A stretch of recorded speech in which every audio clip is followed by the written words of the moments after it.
नमस्कार. दररोज घरगुती वापरासाठी लागणाऱ्या गॅस सिलेंडरने पुन्हा मंडळी 60 रुपयाचा अतिरिक्त दणका आपल्या सर्वांना दिला आहे. आपल्याला ठाऊक असेल, ही बातमी ब्रेक देखील होऊ दिली नाही आणि याचं कारण देखील लोकांना माहिती होऊ देणार नाही. कारण अंधभक्त आता नेहमीप्रमाणे लोकांमध्ये भ्रम पसरवत असतील की ही जागतिक मंदी आहे वगैरे वगैरे. परंतु या मूर्ख आणि बिनडोक अंधभक्तांवर अजिबातही विश्वास ठेवू नका. आज मी तुम्हाला सांगतो, गॅस सिलेंडर 60 रुपयाने का महाग झालं आहे आणि पुढे काय काय होणार आहे. लक्षात ठेवा, याला केवळ आणि केवळ अंधभक्तांचे बाप्पू, महामहिम अवतार पुरुष मोदीजीच जबाबदार आहे. लक्षात घ्या. प्रत्येक वेळी कोणत्याही देशात महाराज गेले, हे बाप्पूजी गेले आणि तिथल्या नेत्याला ते भेटले की असं दाखवतात की जगातील हे सर्व नेते माझे बालपणीचे लंगोटी यार आहेत की काय. विमानातून विदेशात उतरले की लगेच काही बोलायच्या आतच त्यांचं ही ही खी खी सुरू होत असते. मोदीजी बोलत काहीच नाही, सर्वात आधी त्याचा पक्का हात धरून ठेवतात, असा एकदम पक्का घट्ट, आणि मग सुरू होतो ही ही खिकीचा हास्ययोग, अगदी हास्ययोग. ते असं दाखवतात की आजपर्यंतचे भारतातील सर्व पंतप्रधान अतिशय मूर्ख होते. मला किती विश्वात मान सन्मान आहे हे दाखवण्याचा केविलवाना प्रयत्न असतो. परंतु या ही खिकीचा देशाला आजपर्यंत कवडीचाही फायदा झाला नाही मंडळी, उलट नुकसानच झालं आहे.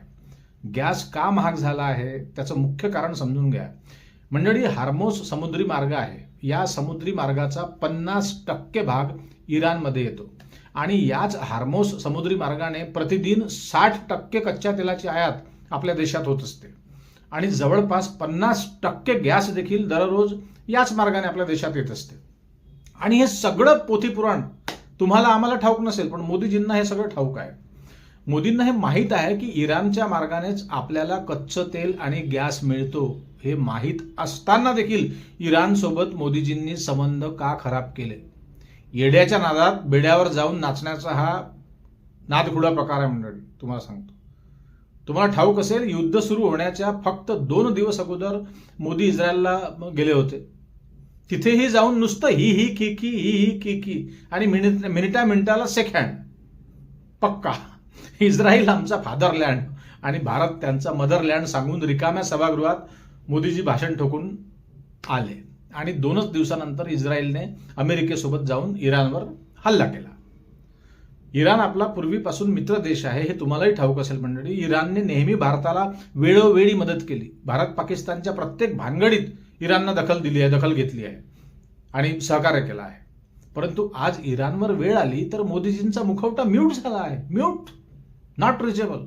एक अवाक्षर त्यांनी काढून इराणला पाठिंबा दिला नाही. कारण काय, तर गेली 10-11 वर्षे यांनी ट्रम्पला डोक्यावर बसवलं. नमस्ते ट्रम्प, नमस्ते ट्रम्प पासून तर गुड बाय ट्रम्प पर्यंत असे अनेक कार्यक्रम घेऊन करोडो रुपयांची उधळपट्टी नासधूस केली आहे. परंतु अमेरिकेचा बेसिक स्वभाव काय आहे हे साऱ्या जगाला ठाऊक आहे. यांना ठाऊक नसेल का? यापूर्वीच्या पंतप्रधानांनी अमेरिकेला प्रत्येक वेळी अगदी व्यवस्थित ट्रीट केलं होतं, हे लक्षात घ्या. परंतु काहीतरी दाखवण्याच्या नादात ट्रम्प काय तर माझा मित्रच आहे, अबकी बार ट्रम्प सरकार म्हणत त्याला पुन्हा गादीवर बसवण्यासाठी अंधभक्तांच्या बाप्पूंनीच त्यांचं समर्थन केलं होतं. हे विसरून चालणार नाही. नंतर आता अलीकडची गोष्ट आहे, एप्स्टीन फाईल आली, जगभरात बोबाटा झाला आणि त्यानंतर ट्रम्प म्हणाला मी मनावर घेतलं तर एका झटक्यात मोदींचं राजकीय आयुष्य उद्ध्वस्त करू शकतो. यात मोदींचं काय काळं बेरं होतं ते देव जाणे, त्यांचं त्यांना ठाऊक. आणि मग काय, मग अनेक करारावर डोळे बंद करून साहेबांनी सह्या केल्या. हा आहे सुदाम्याचा दोस्ताना. आणि आता या त्यांच्या वैरमुसंडीत इराणला अमेरिकेनं धारेवर धरलं आणि इराणला मोदीजींची नीती लक्षात आली असावी साफ. आपण इराणवर कोणत्या गोष्टींसाठी अवलंबून आहोत याचा काहीच विचार साहेबांनी केला नाही आणि आता घरगुती गॅस सिलेंडरवर 60 रुपयाचा दणका बसला आणि कमर्शियल सिलेंडरवर 120 रुपयाचा फटका बसला आहे मंडळी.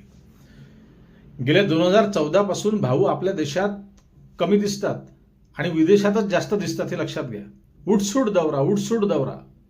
आजवर लाखो करोड या दौऱ्यांच्या नावाने खर्च झाले असतील. ते कोणाचे? तुमचे आणि आमचे पैसे. पण पदरात काय पाडून घेतलं तर भरमार टॅरिफ. ट्रम्प जसं नाचवते भावल्यासारखं तसं मोदीजी नाचतात. कापूस आयात केला, तूर आयात केली, सोयाबीन आयात केली, मग इथल्या शेतकऱ्यांना काय मिळणार आहे? धतुरा. कापूस 7,000, सोयाबीन 4,000 आणि सारे शेतकरी इथले बेजार. आणि हे बावळट बिंडोक अंधभक्त शेतकऱ्यांना सांगतात जागतिक मंदी आहे म्हणतात, मूर्ख लेखाचे. बैल भोक्यांना स्वतःचं हित आणि फायदा देखील ठाऊक नाही अंधभक्तीच्या नादात. गेल्या 10-12 वर्षात या साहेबानं देशाचे 12 वाजवून टाकले मंडळी, 12. पूर्वी उठसूट मोर्चे निघायचे, तुम्हाला ठाऊक आहे, काही झालं की महागाई झाली की महागाईच्या विरोधात. परंतु आता सगळ्यांना साप सुंगला आहे की काय. भावाजी मस्त 8,000 करोड रुपयाच्या विमानात बसून या देशातला त्या देशात आणि त्या देशातून या देशात वाऱ्या करतोय. नुसत्या वाऱ्या, नुसता प्रवास, नुसती लबाडी, नुसता नकली भाव, नकली आव. आणि इकडे बिनडोक मूर्ख अंधभक्त अपप्रचार करतात. जसा काही देश 2014लाच स्वतंत्र झाला आहे. त्यापूर्वी लोक मातीगुटे खात होते, घालायला कपडे नव्हते, फिरायला रस्ते नव्हते, बसायला गाड्या नव्हत्या, शिकायला शाळा नव्हत्या, पिकायला शेत्या नव्हत्या. सगळं काही मोदीजींनी आणलं 2014 पासून. त्यापूर्वी सगळे रस्त्यावर नागडे फिरत होते, आता कपडे घालायला शिकलो आपण सगळे. मंडळी, ही हसण्याची खिदळण्याची खरंच वेळ नाही, वाईट वाटते.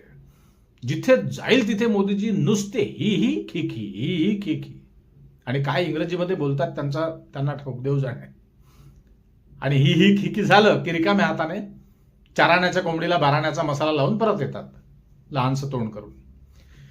देशाला घाट्यात नेण्याचा हा नाठाळ प्रकार सुरू आहे मंडळी. सिलेंडरवर 60 रुपये आता वाढले. आता आणखी वस्तू महाग होतील आणि केव्हा होतील तुम्हाला सांगतो मी नंतर. आणि तुमच्या इथल्या मालाला कवडी किंमत राहणार नाही, कवडी नाही. येत्या काही वर्षात 5, 25, 50 एकरवाल्या समृद्ध शेतकऱ्यावर कामाला जायची पाळी येईल, हे लक्षात घ्या, लिहून घ्या. त्यामुळे नुसत्या ही खिखीने विदेश नीती चालत नसते.